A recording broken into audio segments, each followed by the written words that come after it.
2 used oil analysis reports. Same brand, same product line, same extended drain interval. Pull up the additive columns on both and the molybdenum is identical. The boron is identical. The calcium, the magnesium, the zinc, the phosphorus, all identical. The total base number at the end of a 7,500-mile drain is identical. What you are looking at when you compare Mobil 1 extended performance, OW20 and 5W30, is not a competition between 2 different formulations. It is the same oil in 2 different viscosity grades, and the used oil analysis removes any ambiguity about that. The only question these reports are actually answering is whether you picked to the right viscosity for the engine you are running it in. If you're someone who cares about protecting your vehicle with real facts instead of marketing hype, hit that subscribe button right now.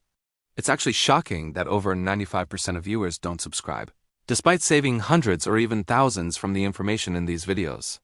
Subscribing costs you nothing, but helps me keep bringing you content that dealers don't want you to see. The kinematic viscosity at 100 degrees Celsius is where the 2 reports diverge.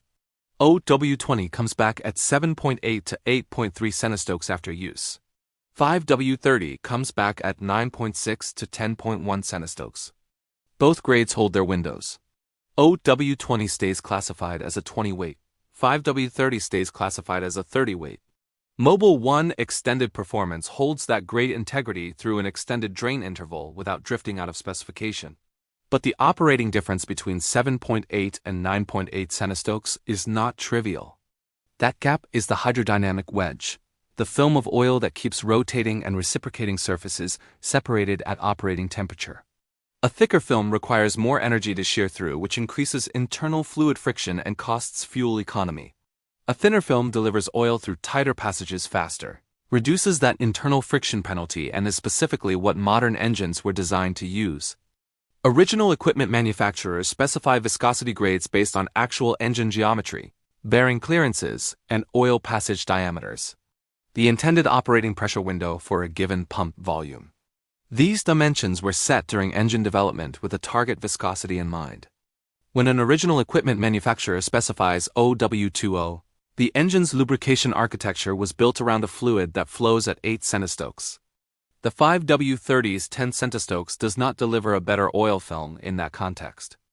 It delivers a thicker fluid through passages sized for a thinner one, which raises oil pressure readings without improving film coverage at the contact zones. People who step up to 5W30 thinking they are adding a safety margin are adding flow resistance instead. The fuel dilution column is where the viscosity difference creates a practical vulnerability for OW20 owners in specific driving conditions. Mobil 1 Extended Performance OW20 carries a moderate fuel dilution tolerance rating. The 5W30 carries a high rating. During cold starts, raw fuel washes past the piston rings and enters the crankcase before combustion temperatures stabilize. In turbocharged direct injection engines, that dilution cycle runs on every cold start without exception. Short trips compound the problem because the crankcase never reaches the sustained operating temperature needed to boil off accumulated fuel. When fuel dilution enters a OW20 crankcase, the viscosity floor drops towards 6.9 centistokes, the lower boundary of the 20-weight classification window. At that point, the oil is approaching the minimum acceptable film thickness for OW20 applications, and the hydrodynamic wedge is under real pressure. The 5W30 starts that same dilution cycle at approximately 10 centistokes and drops toward 8 centistokes under comparable contamination load, which keeps it well inside its operating window with meaningful buffer remaining. If your driving pattern is dominated by short cold trips in a turbocharged direct injection engine and your manufacturer specifies O20, this is the wear condition to monitor. The oil is not defective. The operating environment is punishing the viscosity grade. The total base number data removes any ambiguity about which product has stronger acid neutralizing chemistry. Both grade reports come back at 2.8 to 3.6 milligrams of potassium hydroxide per gram, remaining after 7,500 miles, starting from 8.5 milligrams of potassium hydroxide per gram fresh. The depletion curve is identical. The calcium detergent package and the magnesium package are identical between the 2 grades. Acid load from combustion byproducts does not discriminate by viscosity grade. The chemistry is the same in both bottles. Where metals land within a narrow range. Iron comes back at 8 to 14 ppm in the OW20 and 7 to 12 ppm in the 5W30. Copper runs at 2 to 5 and 2 to 4 respectively. Aluminum and chromium are identical between both grades. A slight 5W30 edge on iron and copper is visible, consistent with what a marginally thicker hydrodynamic wedge delivers at contact zones. Neither reading in either grade is alarming for an extended drain interval.